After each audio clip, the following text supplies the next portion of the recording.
อความนอบน้อมจงมีแด่พระรัตนตรัยเจ้าสามประการพระรัตนตรัยองค์ที่หนึ่งคือพระพุทธเจ้า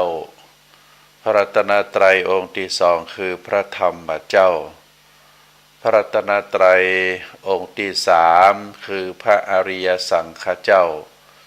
ข้าพระพุทธเจ้าขอเคารพนอบน้อมกราบไหว้แตบไตรไวสาคุณพระรัตนตรัยเจ้าถึงสามประการ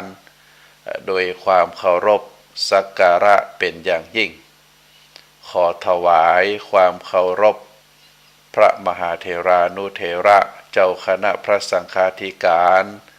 ครูบาอาจารย์ตลอดถึงพระภิกษุหนุ่มสามเณรน้อยจุตนจุองค์ขอเจริญพรศรัทธาญาติโยมนักศีลนักบุญผู้ที่กำลังรับฟังรายการทุกท่านนับโอกาสต่อจากนี้ไปอาตมาภาพพระครูปริยัติกิจจาภิวัตรสำนักวัดพระสิงห์อำเภอเมืองจังหวัดเชียงใหม่จะได้น้อมนำเอาสาระธรรมคติธรรมชาดกธรรม ในทางพระพุทธศาสนามามอบเป็นธรรมบรรณาการอาหารใจคือกับท่านสาธุชนผู้ที่กำลังรับฟังรายการทุกท่านเพื่อที่จะให้เกิดความรู้ความเข้าใจเกิดสติปัญญาปารมีธรรมน้อมนำไปประพฤติปฏิบัติเมื่อได้ประพฤติปฏิบัติในแนวทางที่ถูกต้องแล้วก็จะก่อให้เกิดความสุขอันเป็นความสุขตึงตังกายและก็ความสุขตึงตังใจเป็นความสุขที่เฮาท่านทั้งหลายมีความมุ่งมา่ปรารถนากันซึ่งชีวิตทุกชีวิตในโลกนี้ทุกผู้ทุกนามทุกคนเพราะว่าจะเป็นสัตว์ที่เป็นตัวใหญ่ตัวน้อยทุกผู้ทุกนามนั้นต่างก็มีความมุ่งมา่ปรารถนาความสุขบ่ต้องการความทุกข์สิ่งใดที่เกิดแล้วทำให้ทุกข์กายทุกข์ใจเฮาก็บ่อยากจะปะเฮาก็บ่อยากจะเจอส่วนสิ่งใดที่เฮาได้ปะได้พบได้กระทำแล้ว เกิดความสุขอันเป็นความสุขตึงทางกายและก็ทางใจเฮาทุกท่านทุกผู้ทุกนามก็มีความมุ่งมั่นปรารถนากันส่วนที่เป็นสำคัญที่สุดก็คือความสุขอันเกิดจากความสุขใจเกิดจากความสุขภายในสุขที่เกิดจากการปฏิบัติในสิ่งที่ถูกต้องแล้วก็มีความภาคภูมิใจในสิ่งต่างหลายเหล่านั้นที่เฮาได้กระทำด้วยความเลื่อมใสศรัทธาด้วยความตั้งใจด้วยความรู้สึกนึกคิดด้วยความมุ่งมานะพยายามเป็นการกระทำที่ถูกต้องถูกศีลถูกธรรมอันนี้ก็ถือว่าเป็นสิ่งที่เฮาท่านทั้งหลายได้รู้ได้เข้าใจมาโดยตลอดก่อนอื่นก็ขออนุโมทนาบุญในทางคลื่นสถานีวิทยุคลื่นพระพุทธศาสนาแห่งนี้ที่ได้อำนวยความสะดวกคือนำเสียงเรียงนามของอาตมาภาพผู้จัดรายการได้ไปถึงศรัทธาประชาชนผู้ฟังโดยการผ่านคลื่นสถานีวิทยุคลื่นพระพุทธศาสนาคลื่นสีขาวแห่งนี้โดยการนำของท่านผู้อำนวยการเจ้าหน้าที่ทุกฝ่ายทุกแผนกที่ได้อนุเคราะห์สงเคราะห์คือการจัดรายการเป็นไปอย่างปกติก็ขออนุโมทนาขอบคุณในกุศลเจตนา ท่านสาธุชนทั้งหลายเฮาฮู้เฮาเข้าใจเป็นอย่างดี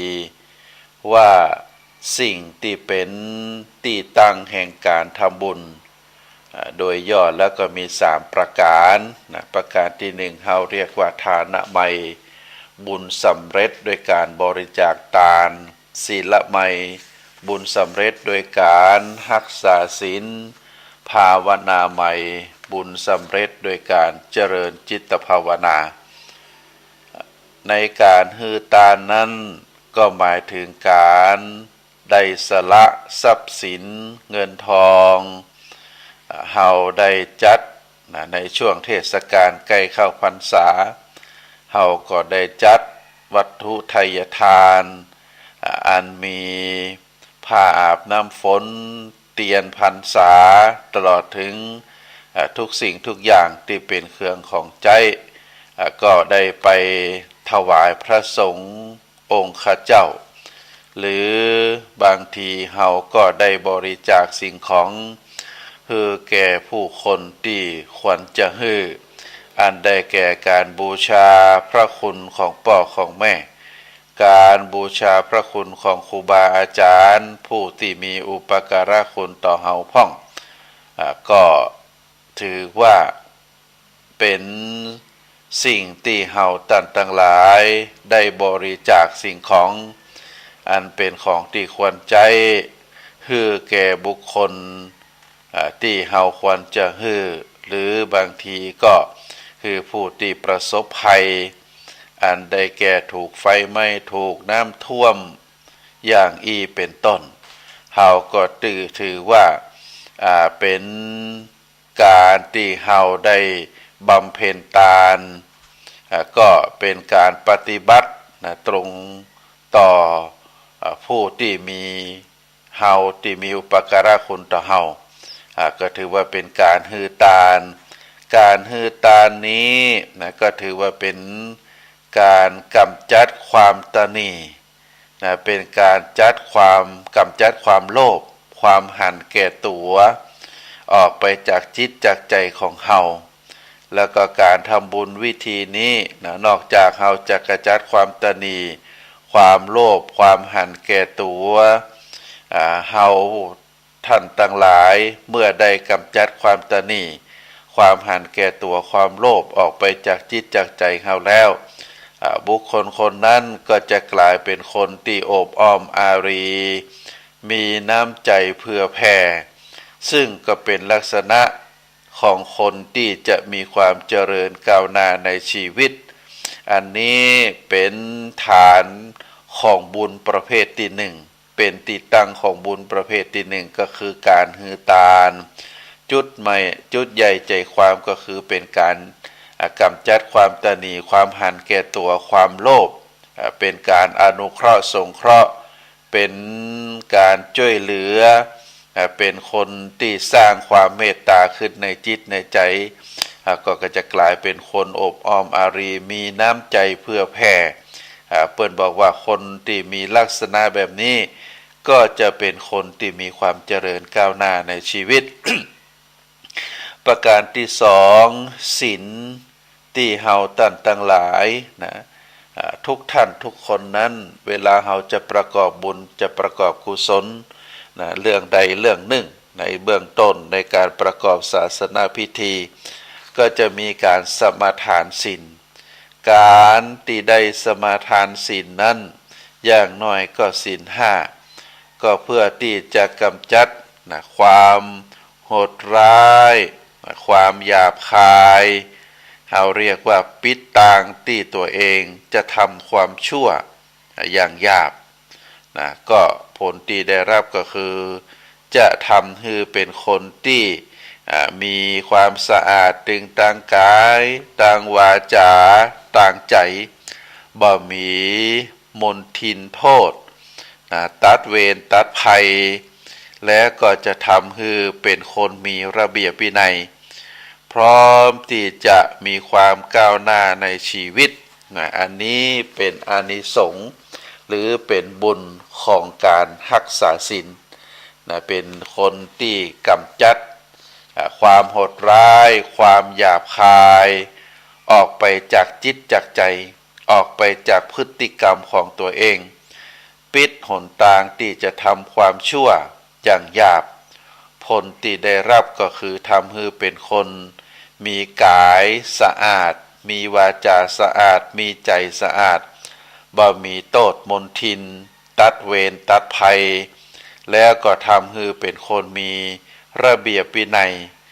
พร้อมที่จะมีความเจริญก้าวหน้าในชีวิต ประการต่อมาภาวนาก็เพื่อเป็นการฝึกอบรมจิตใจของตัวเก่าคือมีความฉลาดคือมีวิชาความรู้บ่ฮืองมงายเป็นคนมีจิตใจมั่นคงเป็นตัวของตัวเองมีปัญญาพิจารณาหันถึงคุณและโทษประโยชน์และก็สิ่งที่บ่ใช่ประโยชน์หลีกเลี่ยงสิ่งที่เป็นโทษนะแล้วก็บำเพ็ญสิ่งที่เป็นประโยชน์ก้าวหน้าอันนี้เป็นการเจริญจิตภาวนาบางทีหลายผู้หลายคนเข้าใจว่าการภาวนาก็คือการนั่งหลับตาก็บ่ใจเนอะความหมาย ที่แท้จริงของการเจริญจิตภาวนาก็เพื่อเป็นการฝึกอบรมจิตใจของตัวเฮาฮือฉลาดฮือมีความรู้ฮือหันตามความเป็นจริงใจปัญญาพิจารณาบ่ฮือหลงงมงายมีจิตใจมั่นคงเป็นตัวของตัวเฮาโดยเฉพาะการพิจารณาหันถึงสิ่งที่เป็นมีคุณมีโทษมีประโยชน์และก็บ่ใช่ประโยชน์หลีกเลี่ยงสิ่งที่เป็นโทษบำเพ็ญแต่สิ่งที่เป็นประโยชน์จะนะก้าวหน้าเพราะฉะนั้นท่านสาธุชนทั้งหลายในการที่เฮาได้ทำบุญทำกุศลถึง3ประการนะบุญก็คือคุณงามความดีจะเกิดมี3ต่างจะเกิดขึ้นก็ได้มีแนวทางเป็นที่ตั้งแห่งบุญ3ประการก็คือการรักษาศีลการเจริญจิตภาวนาทานก็คือการการเสียสละศีลก็คือมีกายวาจาและใจเป็นปกติดีส่วนภาวนาก็คือมีปัญญามีจิตใจมั่นคงแน่วแน่การที่พระพุทธศาสนาสอนให้คนเฮาพยายามทำบุญก็เพราะว่าบุญที่ได้ทำไว้แล้วย่อมนำความสุขมาให้บุญที่ได้กระทำไว้แล้วย่อมมาส่งเสริมให้ความเป็นสิริมงคลให้กับตัวเฮาปัญหาที่เกิดกับชีวิตของเฮาจากที่เป็นปัญหานักก็จะกลายเป็นปัญหาน้อยปัญหาที่เป็นปัญหาน้อยก็จะได้หมดไปพลังบุญเป็นพลังที่มีอานุภาพทำให้ผู้ที่ได้กระทำนั้นย่อมมีความสุขอย่างที่พระพุทธศาสนาได้มีศาสนาสุภาษิตว่าสุโขปุญญาสะอุจจโยการสั่งสมบุญนำความสุขมาให้แล้วก็ท่านก็ได้สอนว่าบ่ฮือทำบาปเพราะทำบาปนั้นนำความทุกข์มาให้ทุกโขปาปัสสะอุจจโยการสั่งสมบาปย่อมนำความทุกข์มาให้เพราะฉะนั้นบุญบ่ใช่อันอย่างอื่นบุญก็คือคุณภาพของจิตนั่นเองท่านสาธุชนบุญก็คือคุณภาพของจิตคำว่าบุญคือคุณภาพของจิตนี้ก็เป็นลักษณะว่าคนเฮาที่มีใจเป็นใหญ่มีใจเป็นประธานมีใจเป็นผู้บงการบังคับชีวิตเฮาก็จะหันดังที่ได้เคยมีคนทั้งหลายได้เปรียบเปยว่าจิตเป็นนายกายเป็นบ่าวเมื่อเป็นลักษณะแบบนี้ถ้าจิตของคนเฮามีบุญก็คือเป็นดวงจิตที่มีคุณภาพดีจิตนั้นก็จะบงการชีวิตของเฮาให้ได้ทำแต่สิ่งที่ดีทำแต่สิ่งที่มีประโยชน์ผลที่เกิดขึ้นมาก็จะเป็นผลดีที่เกิดขึ้นนั้นก็เป็นของเฮาเป็นผลคุณงามความดีของชีวิตเฮาบุญย่อมให้ผลแก่ผู้ได้กระทำบุญเป็นลักษณะดังที่ว่ามาเพราะฉะนั้นบุญนั้นมีความมุ่งหมายในการกระทำเป็นเครื่องฟอกจิตฟอกใจของเฮาเองฮือใสสะอาดบริสุทธิ์จากกิเลส สิ่งที่ผู้ทำบุญจะได้แน่นอนก็คือเป็นความบริสุทธิ์เป็นความสะอาดความบริสุทธิ์สะอาดนั่นเองที่เราเรียกว่าบุญเพราะฉะนั้นถ้าใครได้ทำใจให้สะอาดบริสุทธิ์ได้นักเท่าใดก็จะเป็นบุญนักเท่าอันการคือผลของบาปก็จะมีในคล้ายอย่างเดียวกันก็คือเมื่อใจเป็นบาปก็จะบังคับกายบังคับวาจาฮือได้ทำความชั่วได้อู้ความชั่วเพราะฉะนั้นเมื่อได้ทำชั่วได้พูดชั่วผลที่ตยมาก็จะเป็นผลที่บดีเพราะฉะนั้นจิตที่มีบุญเมื่อได้ดับจิตได้ดับสังขารลงไปแล้วก็ย่อมไปสู่สุคติก็คือภพภูมิที่ดีส่วนฝ่ายจิตที่เป็นบาปก็ย่อมไปสู่ทุกขติไปสู่ภพภูมิที่บดีอันนี้เป็นอานิสงส์ของการที่เฮาท่านทั้งหลายได้รักษาศีลได้หือทานได้รักษาจิตได้รักษาใจได้พัฒนาจิตได้พัฒนาใจให้มีความเจริญในทางที่ดีอานิสงส์เกิดขึ้นก็จะเป็นสิ่งที่ดีกับหมู่เฮาเจ้าของชีวิตในพระสูตรที่ชื่อว่านิธิกันนิธิกันทสูตรพระพุทธองค์ได้แสดงผลของบุญไว้ว่าจิตที่มีบุญได้สั่งสมไว้ถึงที่แล้วย่อมจะได้ปฏิสนธิในร่างอันสมประกอบด้วยอิทธิผล6ประการก็คือ1สุวรรณตามีผิวพรรณดีประการที่2สุรูปตามีรูปร่างดีประการที่3สุสันธาตามีสวดทรงสมส่วนที่ดีประการที่4สุสรตามีเสียงดีประการที่5อธิปัจจังมีความเป็นใหญ่แล้วก็ประการที่6ปริวาโรมีบริวารพวกพ้องช่วยเหลือ เพราะฉะนั้นท่านสาธุชนทั้งหลายนะเจตนาความตั้งใจของเฮาทุกผู้ทุกนามได้ประพฤติวัดปฏิบัติในแนวทางที่พระพุทธองค์ได้สอนไว้ในการสร้างบุญสร้างกุศลสร้างคุณงามความดีพื้นฐานภายในการหือทานรักษาศีล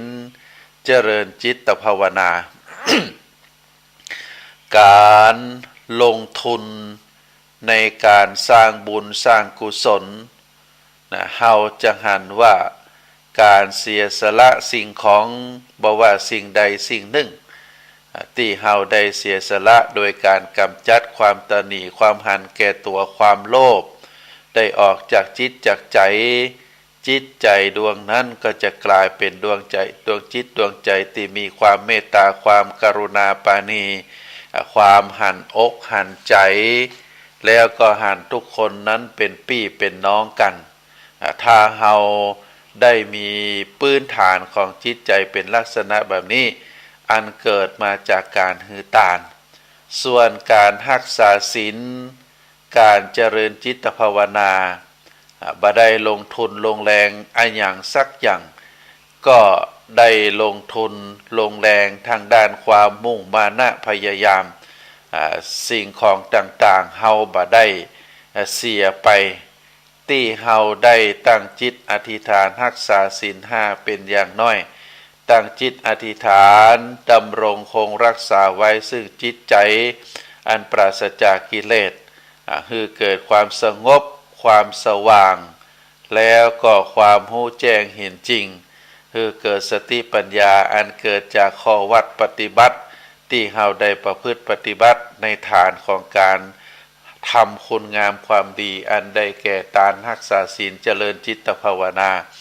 ครูบาอาจารย์นักศีลนักบุญทั้งหลายท่านก็จะ ได้เตือนเฮาตั้งหลายสั่งสอนในครูบาอาจารย์ลูกศิษย์ลูกหาว่าจะไปละทานศีลภาวนาเน้อต้องฮืออยู่ในจิตในใจของเฮาทานศีลภาวนาเป็นการดำรงคงไว้ซึ่งความดีความงามภายใต้การที่พระพุทธศาสนาได้ได้ว่าไว้เพราะฉะนั้นบุญกุศลตามประเพณีที่เฮาได้กระทำบำเพ็ญ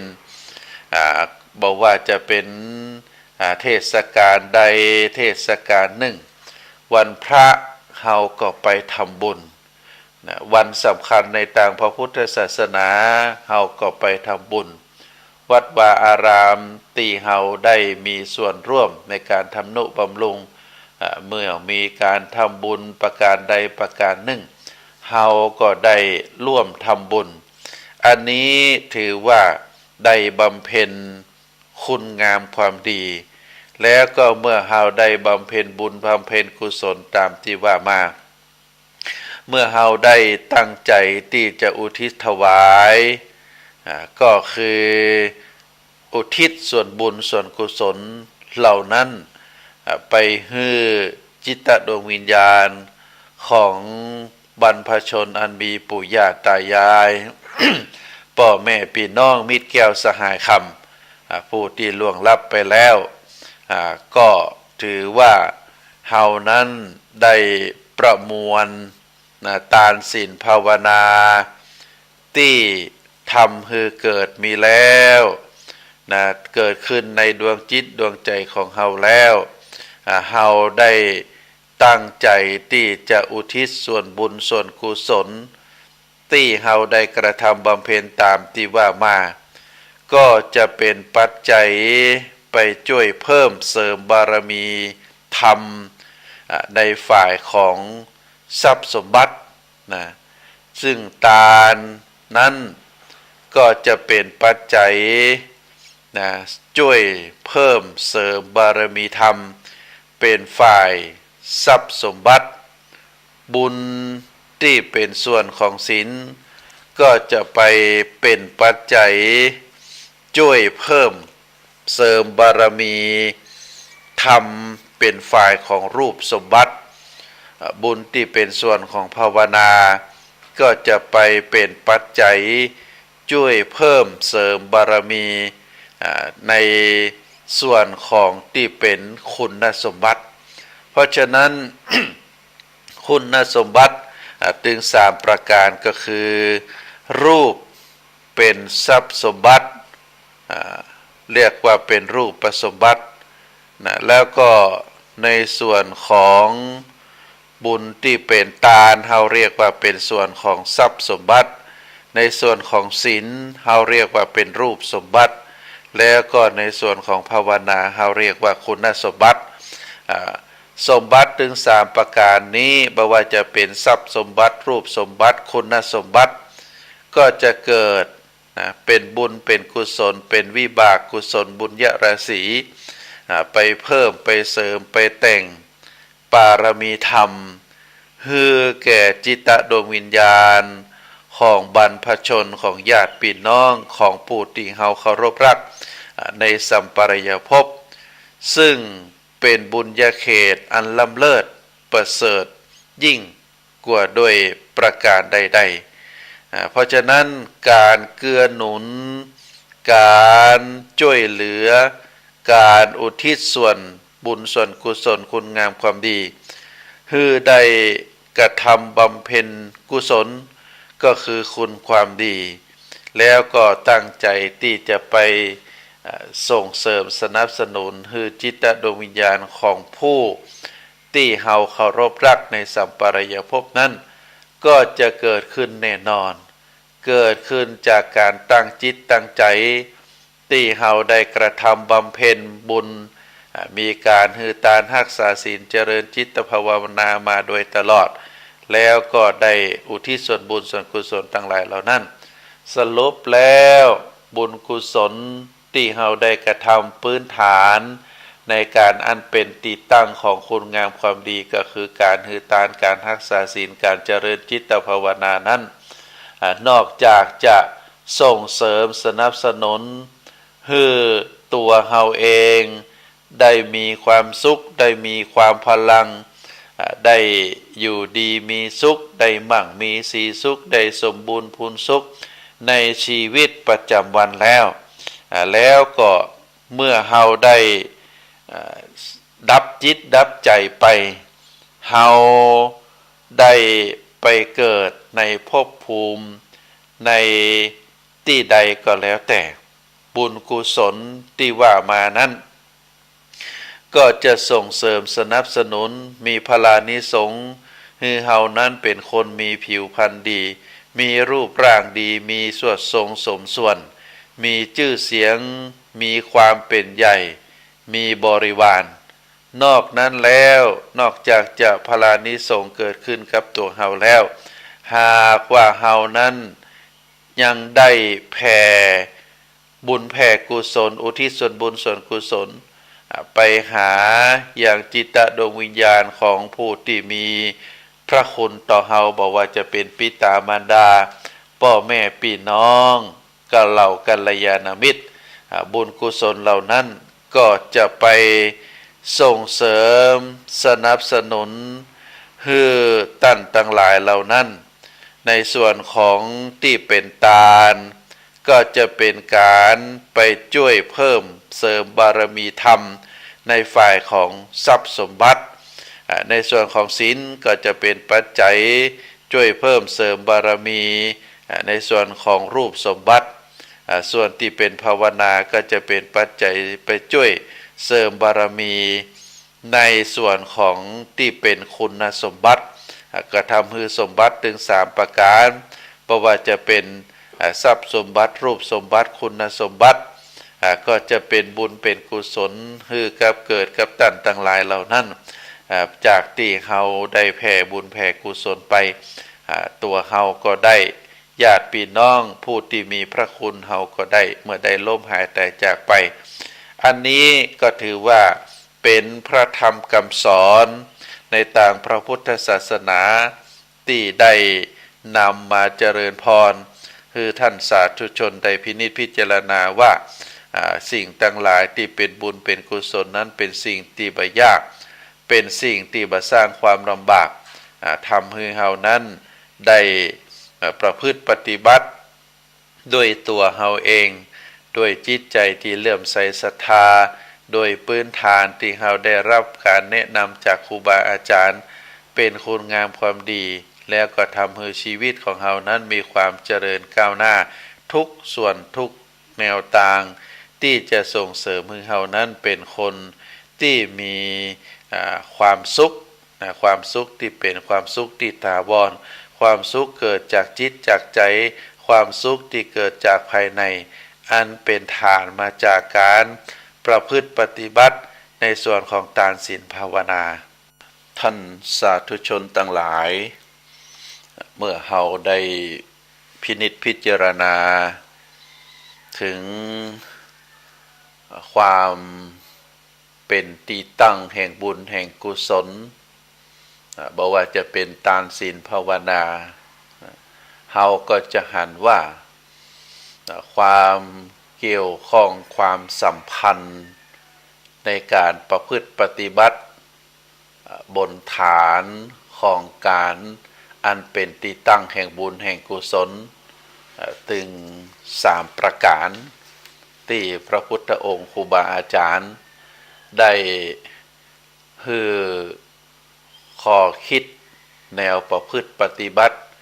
แก่หมู่เฮาเจ้าพุทธทานศีลภาวนาเฮาก็จะหันว่าประการที่1ก็จะเป็นความที่มีสายใยความผูกพันระหว่างเฮากับบุคคลรอบข้างเพราะว่าเฮานั้นเป็นมนุษย์เป็นสัตว์สังคมจะต้องอยู่เป็นกลุ่มเป็นคณะจะแยกตัวอยู่คนเดียวบ่ได้เมื่อมีความสัมพันธ์ความเกี่ยวข้องตั้งแต่ระดับ ใกล้ตัวเฮาที่สุดก็คือครอบครัวเป็นพ่อเป็นแม่เป็นสามีภรรยาเป็นบุตรธิดาอันที่สองสังคมที่อยู่ในชุมชนหมู่บ้านก็จะเกี่ยวเนื่องสัมพันธ์กันแล้วก็ประการที่สามขยายไปจนถึงสังคมระดับโลกข้อวัดปฏิบัติในการอันเป็นที่ตั้งแห่งบุญแห่งกุศลเฮาก็จะหันว่ามีความสัมพันธ์มีความเยื่อใยต่อบุคคลทุกคนที่เข้ามาเกี่ยวข้องในชีวิตของเฮาเพราะฉะนั้นการทำบุญทำกุศลการฮือทานก็เป็นการกำจัดความตณีจากจิตจากใจของเฮาความโลภความหันแก่ตัวเพื่อที่จะได้เสียสละทรัพย์เหล่านั้นในส่วนใดส่วนหนึ่งบางส่วนไปเกื้อหนุนไปดูแลไปให้ความอนุเคราะห์สงเคราะห์กับคนที่ได้มีความทุกข์มีความยากมีความลำบากกว่าเฮาเป็นการปูจาผู้ที่มีพระคุณต่อเฮาบ่ว่าจะเป็นพระสงฆ์องค์ข้าเจ้า บ่ว่าจะเป็นปิตามารดาครูบาอาจารย์อันนี้ที่เฮาได้มีความเยื่อใยมีความเอื้ออาทรต่อบุคคลเหล่านั้นก็เพราะว่าเฮานั้นเป็นสัตว์สังคมศีลเป็นข้อวัดปฏิบัติที่รักษากายวาจาให้อยู่ในระดับปกติของความเป็นมนุษย์มนุษย์เป็นผู้ที่มีจิตใจสูงมนุษย์เป็นผู้ที่มีความฮักมีความเอื้ออาทรต่อกันมนุษย์เป็นสัตว์ที่มีการพัฒนาคือมีความเจริญก้าวหน้าทางด้านคุณภาพทางด้านศักยภาพของชีวิตเพราะฉะนั้นก็สามารถที่จะดำรงคงชีพอยู่แบบปกติก็คือจะต้องตั้งอยู่ในอย่างน้อยก็คือศีลห้าเป็นมาตรฐานของชีวิตบ่ฮือไปทำร้ายไผบ่ฮือไปฉ้อโกงไผบ่ฮือไปล่วงละเมิดกู้ครองของคนอื่นบ่ฮือไปกล่าวโกหกมดเท็จทำให้มีความแตกแยกสามัคคีกันและก็ประการสุดท้ายก็คือดำรงชีวิตแบบมีสติดำรงคงตนคือเป็นมนุษย์ที่สมบูรณ์บ่มีสิ่งใดมากดประสาทบ่มีสิ่งใดมาบังคับทำให้ขาดสติได้อันนี้เป็นข้อความมุ่งหมายในประการที่สองก็คือเป็นบุญอันนักกว่าการฮือทานก็คือการรักษาศีลแล้วก็ประการที่สามก็คือการกลับมาดูแลจิตดูแลใจเพราะว่าคนเฮาทุกคนนั้นในส่วนของกายและก็ส่วนของใจ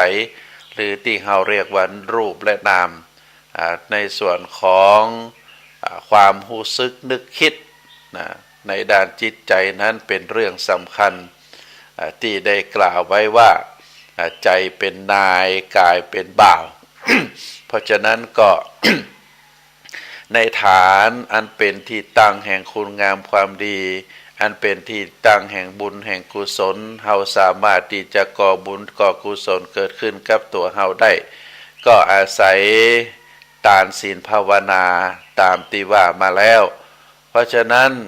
ในส่วนของเฮาจะฮือทานศีลภาวนามีความเจริญได้ก็เพราะว่าเฮามีความเยื่อใยความเยื่อใยก็คือ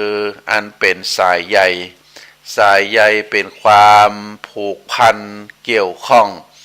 ที่ตัดขาดที่ตัดบ่ขาดความผูกพันความเกี่ยวข้องที่ตัดขาดไปบ่ได้ ถึงแม้การเวลาจะผ่านพ้นไปนานแล้วเมินแล้วแต่ก็ยังมีความเอ็นดูมีความสงสารมีความฮักในความผูกพันซึ่งกันและกันบ่มีวันเปลี่ยนแปลงไปเพราะมีค ความยึดเหนี่ยวเกี่ยวข้องกัน3ประการประการที่1เฮาเรียกว่าสายโยงใยสายโยงใยเป็นสายยึดเหนี่ยวเกี่ยวข้องด้านสายเลือดความเป็นครอบครัวความเป็นพี่เป็นน้องเป็นสามีภรรยาเป็นปู่เป็นย่าเป็นตาเป็นยายเป็นลูกเป็นหลานเป็นเหลนอันนี้เฮาเรียกว่าเป็นสายโยงใยทางด้านสายเลือดเพราะว่าจะตัดก็ตัดขาดกันมาได้เพราะมีความยึดเหนี่ยวเกี่ยวข้องกันทางด้านสายเลือดประการที่2สายเยื่อใยสายเยื่อใยตัวนี้เป็นสายที่ยึดเหนี่ยวเกี่ยวข้องเพราะการช่วยเหลือเกื้อกูลซึ่งกันและกัน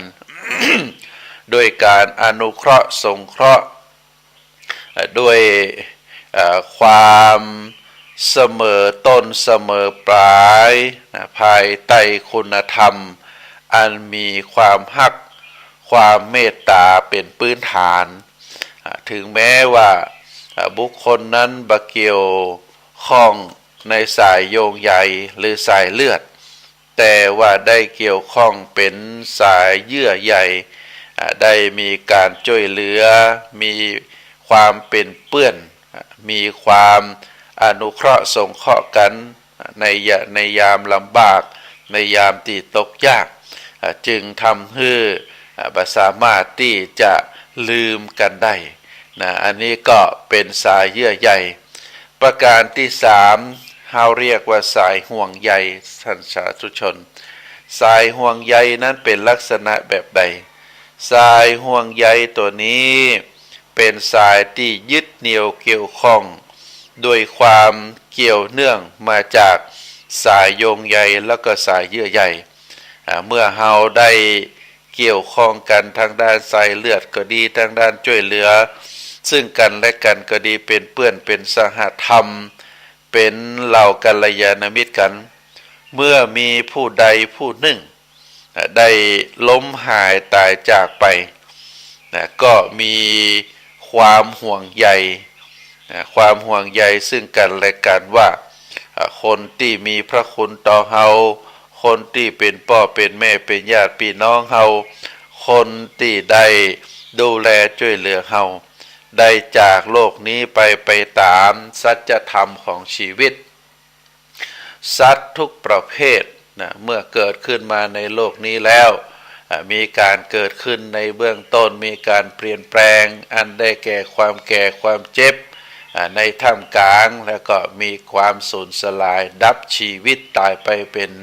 บทสุดท้ายของชีวิตเมื่อเฮาจากกันไปแบบถาวรก็คือการเสียชีวิตไปชีวิตหลังความตายเฮาบ่ฮู้ว่าคนที่มีสายโยงใยสายเยื่อใยกับเฮานั้นเปิ้นไปสู่ภพภูมิแบบไหนเฮาในฐานะที่เป็นสายเลือดหรือเฮาในฐานะที่เป็นกัลยาณมิตรเฮาก็บ่ลืมท่านทั้งหลายเหล่านั้นด้วยความเป็นห่วงก็ได้ตั้งใจทำบุญทำกุศลอุทิศไปให้ตั้งจิตตั้งใจขอผลบุญที่ได้กระทำแต่ละครั้งฮือไปถึงยังดวงวิญญาณของผู้ที่เป็นสายโยงใยหรือสายเยื่อใยของเฮาเพื่อที่จะฮือจิตดวงวิญญาณของท่านทั้งหลายเหล่านั้นได้ไปเสวยความสุขความสงบความสบายในสัมปรายภพก็ถือว่าเป็นความเยื่อใยความสายใยเป็นสายใยที่เชื่อมโยงกันบาละบาทิ้งกันก็ถือว่าเป็นคุณธรรมที่ควรจะเจริญให้เป็นในชีวิตของเฮาเพราะว่าชีวิตของคนเฮานั้นทุกผู้ทุกนามเฮาจะเกิดมาเองบ่ได้เฮาก็จะต้องอาศัยพ่ออาศัยแม่เกิดมาโดยความดูแล เกี่ยวข้องซึ่งกันและกันบ่ว่าจะเป็นทางด้านการเลี้ยงดูโดยมีพ่อแม่ปู่ย่าตายายแล้วก็พี่น้องที่ได้ช่วยเหลือซึ่งกันและกันแล้วก็ต่อมาก็ได้มีขยายออกไปในฐานะที่เป็นเพื่อนบ้านในฐานะที่อยู่ในหมู่บ้านเดียวกันหรือมีความเป็นพี่เป็นน้องกันก็ท่านสาธุชนทั้งหลายเฮาในฐานะที่เป็นมนุษย์เฮาก็สามารถที่จะกระทำได้สะสมคุณงามความดีสะสมบุญสะสมกุศลเฮาอยู่ในประเทศไทยอยู่ในดินแดนล้านนาเป็นดินแดนที่มีความสงบเป็นดินแดนที่มีความร่มเย็นเป็นดินแดนที่มีความอุดมสมบูรณ์เฮาสามารถประกอบบุญประกอบกุศลพื้นดินแห่งล้านนาไทยเป็นพื้นดินแห่งนักบุญในทุกสมัยทุกการดินแดนนักบุญเหล่านี้บ่ว่างเว้นจากองค์พระสงฆ์องค์ข้าเจ้าผู้ปฏิบัติดีปฏิบัติชอบเฮาก็สามารถที่จะประกอบบุญประกอบกุศลได้การทำบุญทำกุศลอย่างเช่นการฮือทานเฮาสามารถกระทำได้ทุกหมู่เหล่าบ่ว่าจะเป็นพระสงฆ์องค์ข้าเจ้าวัดใดเฮาก็สามารถทำได้บ่ว่าองค์กรสาธารณกุศลบ่ว่าจะเป็นโรงพยาบาลสถานที่รักษาดูแลคนเจ็บป่วยเฮาก็สามารถที่จะกระทำได้แล้วก็สิ่งที่ยิ่งใหญ่ไปกว่านั้นก็คือ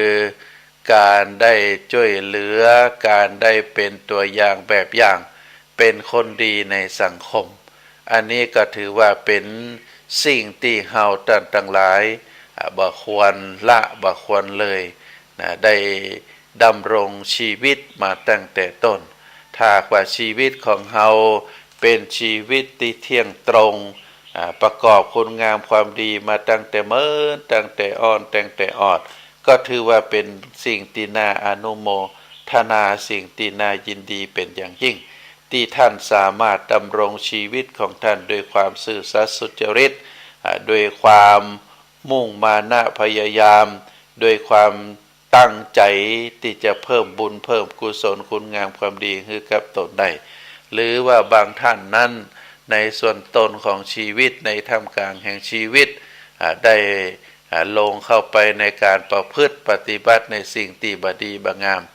ในบั้นปลายชีวิตของเฮาก็สามารถที่จะยุดยั้งการกระทำทั้งหลายเหล่านั้นแล้วก็นำพาชีวิตของเฮามาอยู่ในฐานที่ตั้งแห่งบุญแห่งกุศลกับผู้คนทั้งหลายที่เฮาได้รู้จักในฐานะเป็นเพื่อนสมาชิกร่วมโลกกันเฮาก็สามารถที่จะกระทำได้ทั้งนั้นและยิ่งไปกว่านั้นสิ่งที่เฮาต้องตระหนักสิ่งที่เฮาจะต้องทำให้มีให้นักให้เพิ่มขึ้น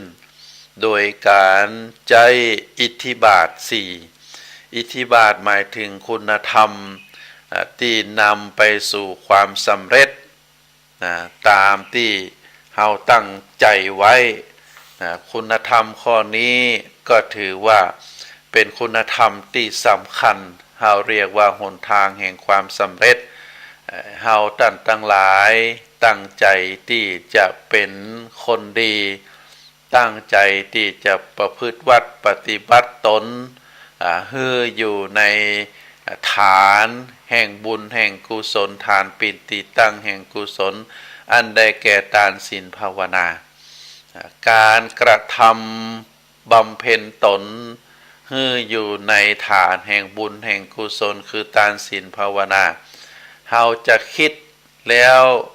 บ่ทำมันก็บ่สำเร็จ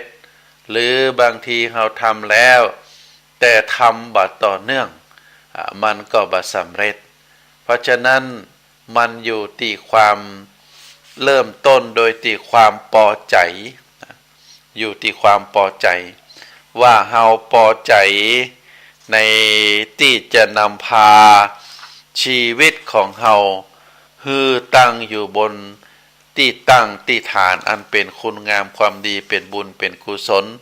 เพราะเฮาฮู้ว่าหนทางแห่งการดำรงชีวิตนั้นจุดหมายปลายทางแห่งชีวิตเฮาก็คือการดับขันธ์การสิ้นชีวิตการละโลกนี้ไปสู่ปรโลกภายหน้าบุญกุศลที่คุณงามความดีที่เฮาได้กระทำบำเพ็ญในขณะที่มีชีวิตอยู่พลานิสงส์แห่งบุญกุศลคุณงามความดีก็จะช่วยเฮาให้ตั้งอยู่ในคุณงามความดีคิดสิ่งใดก็จะประสบผลสำเร็จแล้วก็ยิ่งใหญ่ไปกว่านั้นเมื่อเฮาละจากโลกนี้ไปบุญกุศลเหล่านั้นที่จะเป็นที่ตั้งที่เปิ้งของเฮาได้เป็นที่จ้างที่เปิ้งของเฮาได้เพราะฉะนั้นบุญกุศลนั้นมีความสำคัญเมื่อเป็นลักษณะแบบนี้เฮาถือว่าเฮาพอใจนะเฮาพอใจวางใจแล้วก็จะได้ประพฤติปฏิบัติในส่วนที่เป็นทานศีลภาวนาเริ่มต้นเฮาเรียกว่ามีความพอใจนะว่าแนวทางนี้เป็นแนวทางที่ถูกต้องแล้วก็เมื่อความพอใจแล้วต่อจากนั้นเฮาก็มีความตั้งใจนะตั้งใจที่จะประพฤติปฏิบัติใส่ตั้งใจที่จะกระทำคุณงามความดีชีวิตของเฮาแต่ละวันนอกจากเฮาจะประพฤติปฏิบัติในหน้าที่การงานของเฮาแล้วในเวลาว่างแต่ละวันแต่ละสัปดาห์แต่ละเดือนเฮาก็จะต้องหาโอกาสในการกระทำความดีอย่างเช่นการฮือทานบางทีเฮาบ่ต้องเดินทางไปถึงสถานที่นั้นบัดเดี๋ยวนี้เฮาสามารถที่จะโอนปัจจัยไปร่วมในการทำบุญทำกุศลเฮาจะหันว่าในทุกสถานที่นะบอกว่าจะเป็นวัดวาอารามใดองค์กรใดที่เปิดมีกิจกรรมอันเป็นกุศลเฮาก็สามารถที่จะกระทำบำเพ็ญได้แล้วก็ในความตั้งใจของเฮาที่จะนำพาชีวิตของเฮาตั้งอยู่บนฐานแห่งคุณงามความดีบุญกุศลอันได้แก่ทานศีลภาวนาในส่วนของการรักษาศีลก็เช่นเดียวกันเฮาอยู่ที่ไหนเฮาก็รักษาได้บ่จำเป็นว่าเฮาจะต้องไปเปล่งวาจาต่อหน้าพระสงฆ์องค์ข้าเจ้าอยู่ที่ความตั้งใจ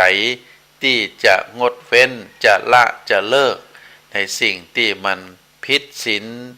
โดยเฉพาะศีลที่ศีล5ข้อที่เขาเรียกว่าเป็นนิจศีลแล้วก็เมื่อมีความตั้งใจทำตลอดแล้วประการต่อมาเฮาก็จะต้องใส่ใจใส่ใจว่าสิ่งที่เฮากระทำนั้นมันถูกต้องก่อนมันได้เป็นแนวทางที่บุญ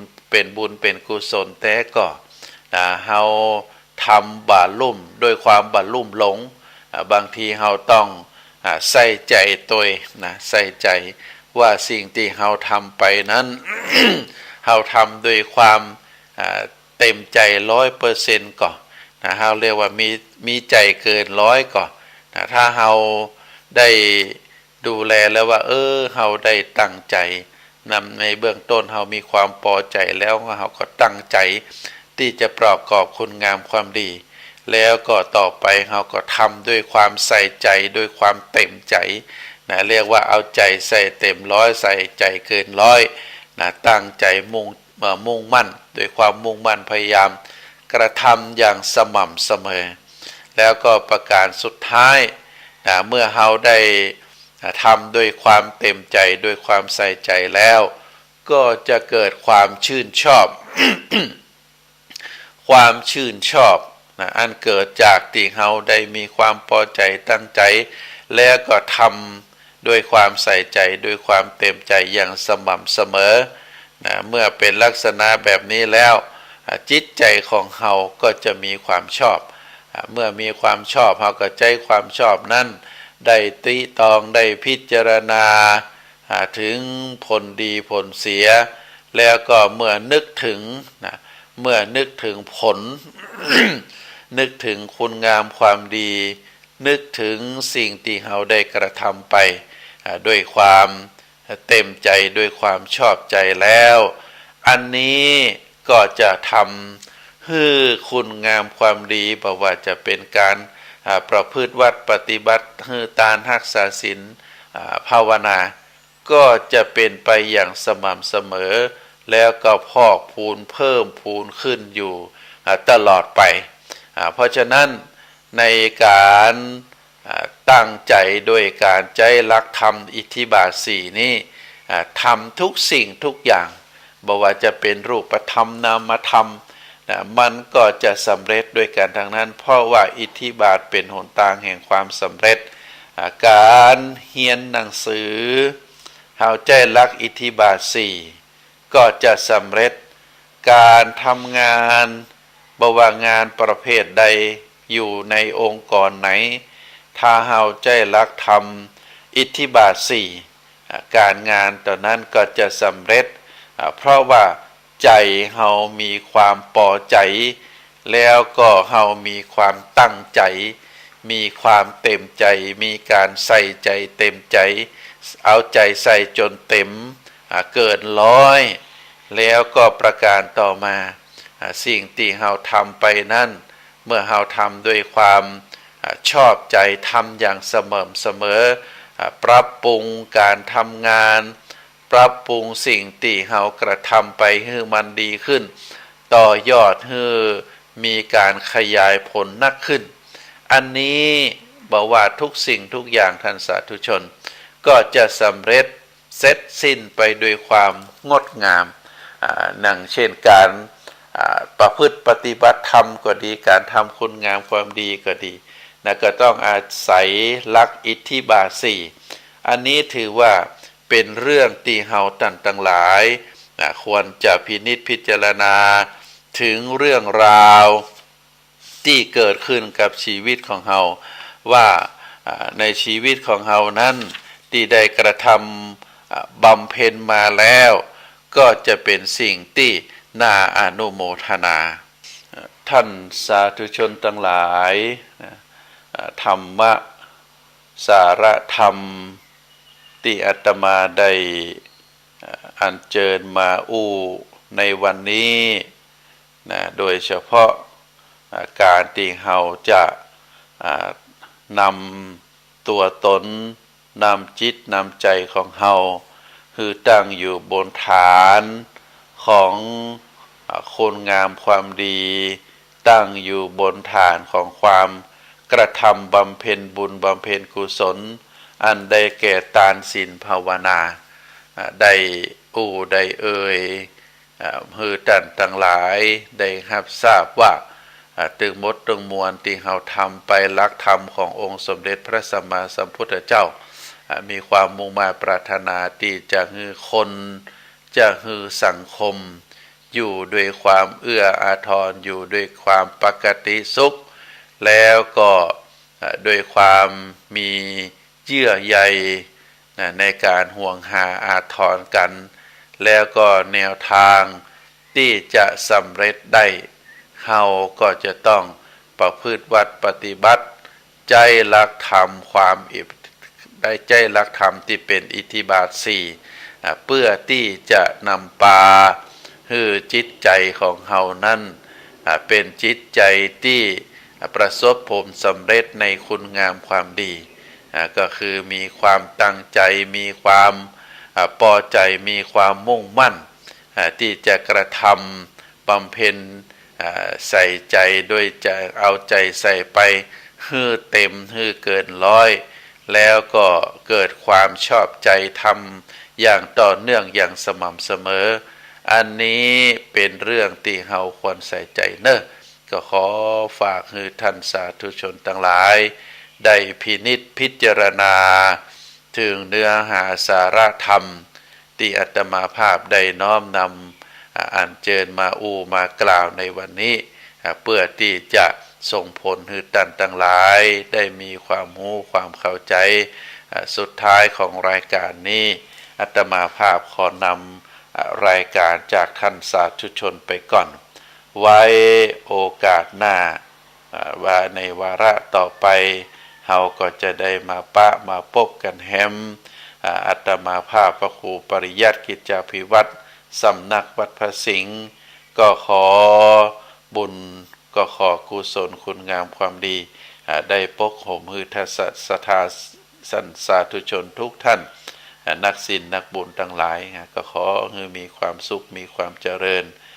ในธรรมขององค์สมเด็จพระสัมมาสัมพุทธเจ้าขอให้มีความเจริญงอกงามในหน้าที่การงานขอมีความเจริญงอกงามในส่วนกุศลในส่วนบุญในส่วนคุณงามความดีที่เราตั้งใจได้ประพฤติวัดปฏิบัติธรรมขอให้คุณพระศรีรัตนตรัยได้ปกป้องคุ้มครองปกห่มให้ทุกท่านให้มีสุขภาพแข็งแรง